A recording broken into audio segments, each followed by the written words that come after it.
doing art.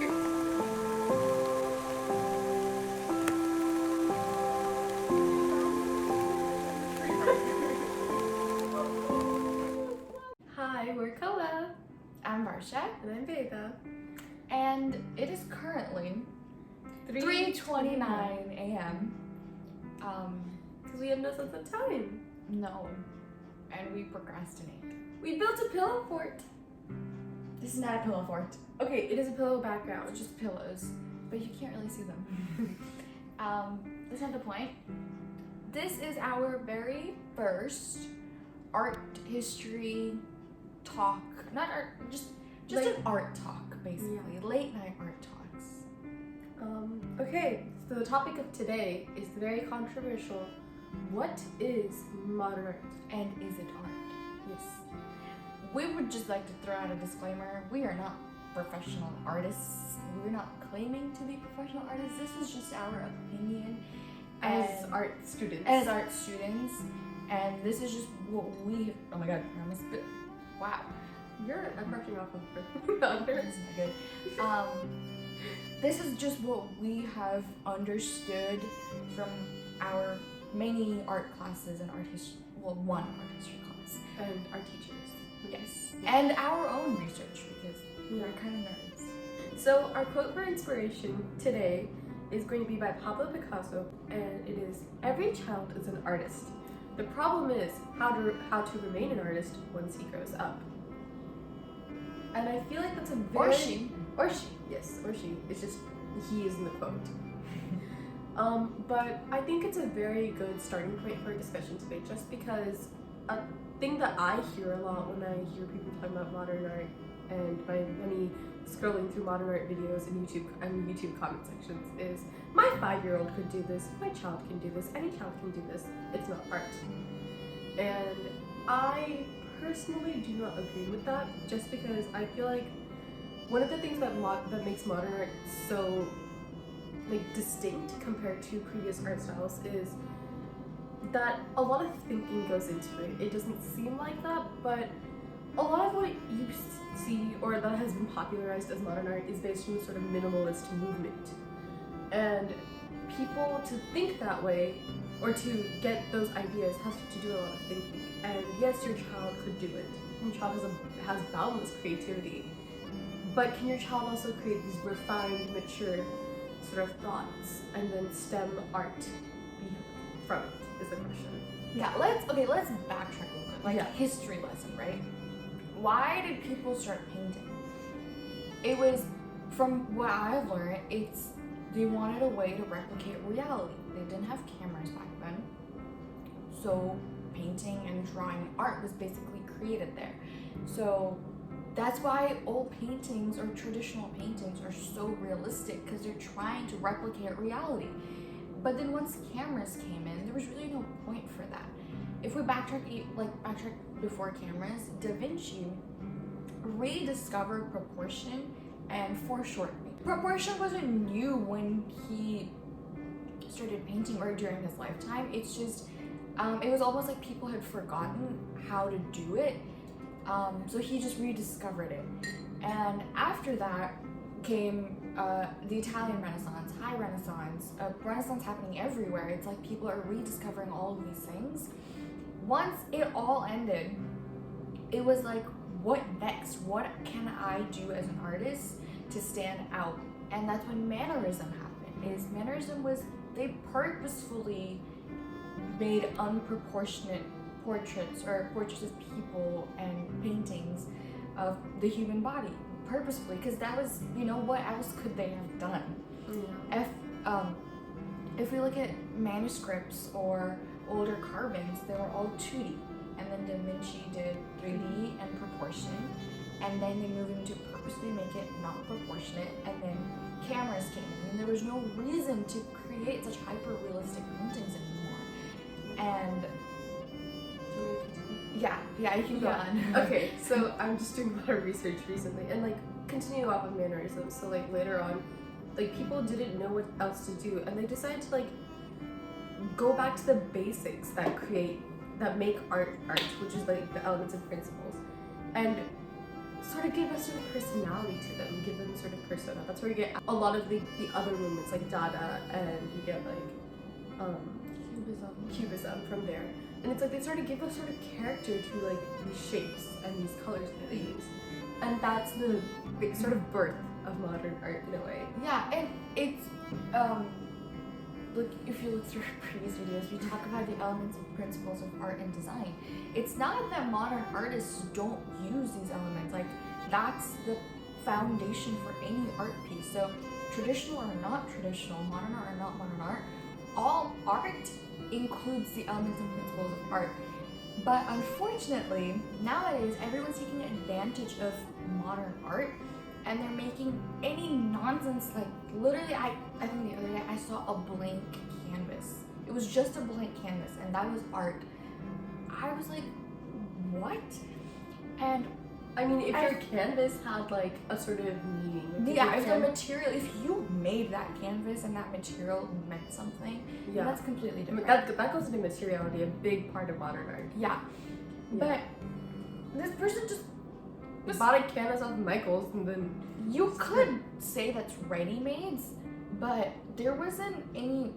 But like, what do you want to do with the ready-made? What do you want to say with the ready-made is the question. Yeah. Like, then you go into artist intent, which is what we were talking about. Like, the foundation of modern art is kind of based on that sort of artist intent and trying to get the most out of the least. Very minimalist. So it's what you see. There are also different. There are many pieces of modern art that are modern art that are technically traditional, follow traditional art. They still are modern art because of the way they're made. Picasso actually does the traditional modern art. If you can say Picasso, George Braque, who else?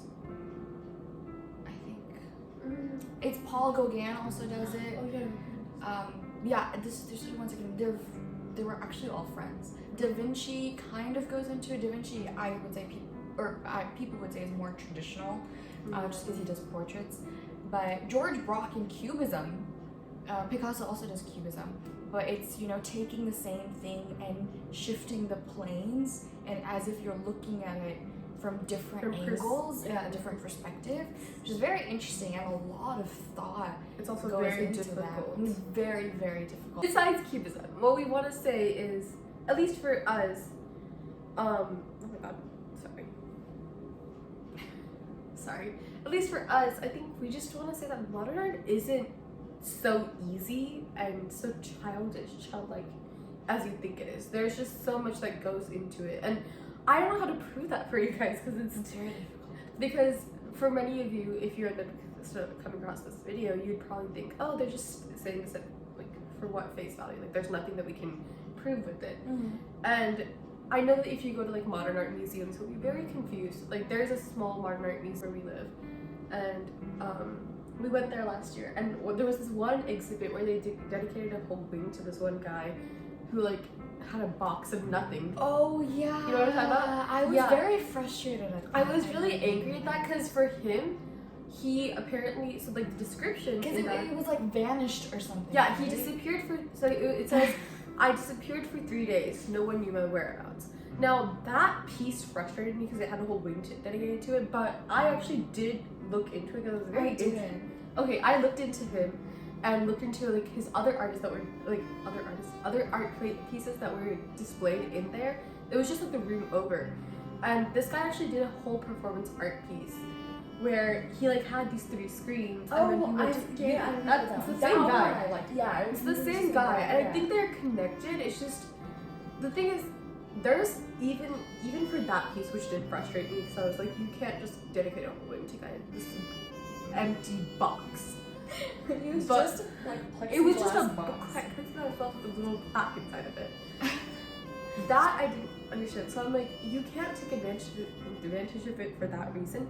But he also did record like him disappearing, which he put as a different piece, and that technically counts as art because. Not even technically, it does count as art. Because you'd also ask them, where is the element, where are the principles?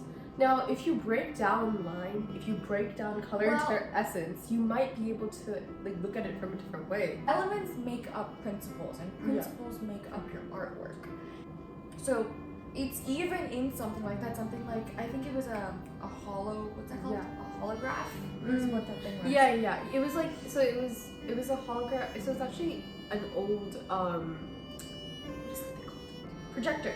Oh. Like Yeah, it was just projected onto the wall, yeah. Yeah, but it was very interesting because what he did is he used a very interesting method. Instead of just normally using like a reel, I think what he did very interesting photography techniques of him disappearing, and that itself is what built that art because of the way he did it. Like he was one of the few. I think he started. It was very old, or it's fairly old. It's like last century. 1900s, yeah. Yeah, it's last century. But regardless, like he used what is the thing where you combine two reels, two frames into one? Like overlapping it? Yeah, there's like it's a technique. It's a photography technique. Multiple exposure. Yeah. Oh. Multiple exposure effect to showcase the time lapse of him disappearing. And photography is 100% art. Yes. Also that. People. Yeah, as long as you're not, it's nothing wrong with doing it for fun. Just like art, there's nothing wrong with doing it for fun. But if you're doing it professionally, it's definitely art. And if you're not taking advantage of just really taking every single thing that you see. Yeah, or if you're taking advantage of the freedom that art has and making everything into art, then it's art. Yeah.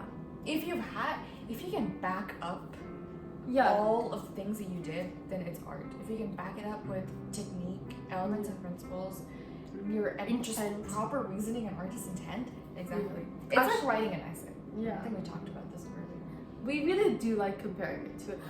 If you don't know, we're both literature kids. I actually have a story. The modern art, or I don't remember what you're saying. I forgot the context of why I thought of this. But a lot of people, I had this discussion with my parents, but when you go to a museum, it's open for the general public. So a lot of people are like, if you're not artists and you go to a museum and you look at this, you're not going to understand what the heck you're looking at. Which makes sense. Like, if you've not studied it, but you just like visiting museums, then it's, all those thoughts are valid. Thoughts of like, oh, my child can paint this, I can paint this. Like, this is not art. All those thoughts are valid. But one thing I will say is, once you start, like, all you have to do is one step. Is you just have to think, okay, what was he trying to say? Anybody can think of this. My sister was like this. My sister was like, that's not art. I showed her a Pollock, Jackson Pollock's Blue Poles. She was like, that's not art. And I was like, this is art. She was like, there's no way he just spilled a whole bunch of paint on his canvas. But the way he spilled it, why did he spill it? Why he spilled it? It was based on his divorce, actually. Those are the 8 poles of his marriage. He did it, I think, he did it a few weeks after he got divorced. And like, if you probably do look into that piece, every single and stroke. it's 8 inches thick. Oh. On the side, yeah. There's 8 inches of paint that he overlapped. It took him forever. So, and then when I took my sister to a museum and I made her, I was like, what do you think this actually is? And we started looking into, like, paying attention to little details and understanding the movement in a piece and the emphasis, where the emphasis is. Yeah, an easy way for you to actually understand modern art is focus on its movement and its line and color, and then shape.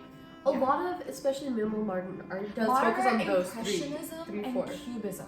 All of these. Well, Impressionism and Cubism kind of fall under into modern art. So modern art is, modern art / contemporary art. Contemporary art, it's like this overarching part, and modern art kind of follows, like, so if I'm not wrong, it's from 1970s on to current.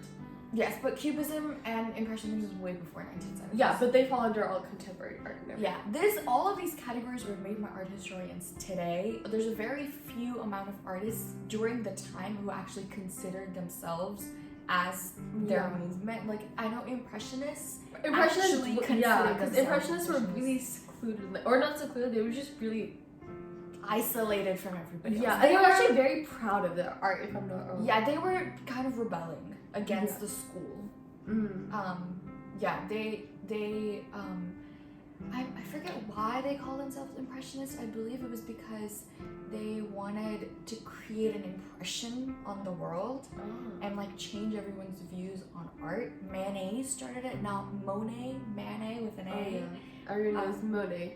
Yeah, not many people know Manet is actually the father of Impressionism, not Monet. Yep. But anyways, what we wanted to say, Every, even traditional art, they all did it because there was some reasoning. It was those days, especially Caravaggio, or if you look at Horace, oh, what's the last name? Man? Is it Horace Mann? I don't know, I was just guessing. That's what it's Wait, isn't that a author? Yes. No, not Horace Mann. Sorry, it was the first thing that popped into my head. No, something. Anyway, that time, they were all creating paintings and drawings that were very religious related, or religion related, and they all took away from stories out of the Bible. And then they started doing art for other reasons. I don't know what was after that, actually. Photography. They were doing art for what reason? Was it photography after that? I don't know what you're talking about. I just want to sleep. That's sleeping. Oh, I forgot to show the Monet. It's This a is cute Monet. I actually have one Monet and then... Cloud Monet. Oh no, I think I have both Monets. I have both versions of that one bridge piece. It's like a bridge over a garden. Oh, the hanging garden. Okay, so even traditional art, any art, they were doing it for a reason. So before, it was most of the pieces took little excerpts from the Bible or any religious text and portrayed that through art. And then after, photography had its own reason, to capture. They were experimenting with ink and sunlight and exposure and all of that. And then during the World War, it was propaganda. Now that slowly started going away from traditional art and paintings, but even propaganda had its own reason. They were talking about the war and they saying their opinion. So even if it's a collage, whatever you may, yeah, it's 4:05 a.m. Whatever you may have seen, it's still art, even if it's not a beautiful painting. And I mean, we have repeatedly said that, but we're just trying to get the point across. It doesn't have to be perfectly good and realistic. There's a bug. Portrait for it to be art. Okay. But anyways, we just wanted to say from this art talk is that modern art isn't necessarily just random drawing. There's a lot of thought and process that goes into it. So we just want you to, the next time you look at a modern art piece, like pay a second and step back and think, what did they actually want to say through this? What do you think? What does it make you feel? Like, a lot of people don't like thinking so introspectively, but It's actually very fun to analyze artwork. Because it's No. cut you off like twice. Because it's so subjective, when you connect the dots, and everyone will be able to connect the dots because it's so subjective. When you connect the dots, it's just so satisfying when you're like, oh my god, that is why they did this. If the artist is not standing right next to you and can't tell you why they actually did it, you can just figure it out yourself. And I think one good thing about thinking about that and actually understanding what they were trying to say, but also their impact on you and what it makes you think, actually helps you learn a lot more about yourself and the way you perceive the world. And even if you might not be into all these philosophical, introspective type existential thoughts, it might just be a fun exercise for you to try out, and instead of kind of just spreading hate and not really appreciating the effort people put in, maybe you just try to think from their perspective and you learn a little bit more about the world. And I will say, there are definitely some people who take advantage of the name of modern art and make nonsense, which doesn't help the situation. But I think it's you can tell when someone's doing it just to do it, and when someone is doing it because they actually see our artists. Okay, so we are going to end the night Finally. Or early morning. I don't know what you want to say. Oh, we've been recording this for 53 minutes.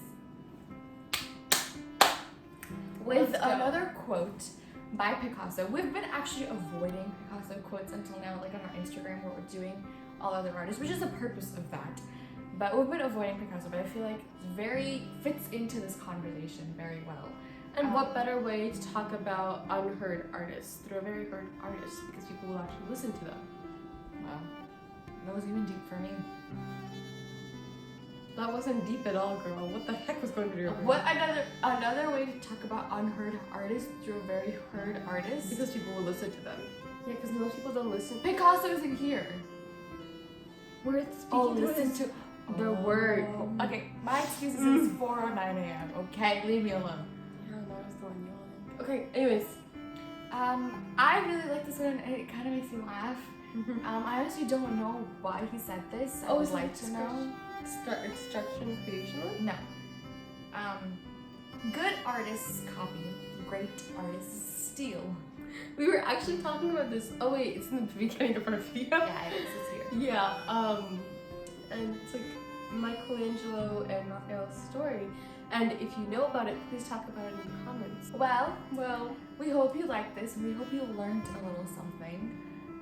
That quote is a little something we all can wonder about, because even I don't know a lot of things. but I'm that's not one even a thing I good definitely artist. I'm don't. not even being a great artist. Good artists copy, great artists steal. And you know what? That's really interesting. Anyways, before I get it off topic. Is he saying art?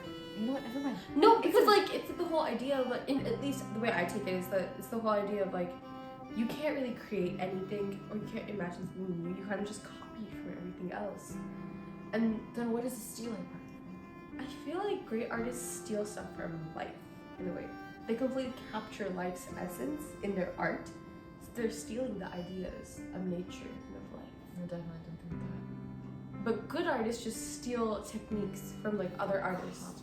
They just copy techniques that they've seen. Oh my god, there you go. What? Good artists copy, so that's technique. Great artists steal, that's concept.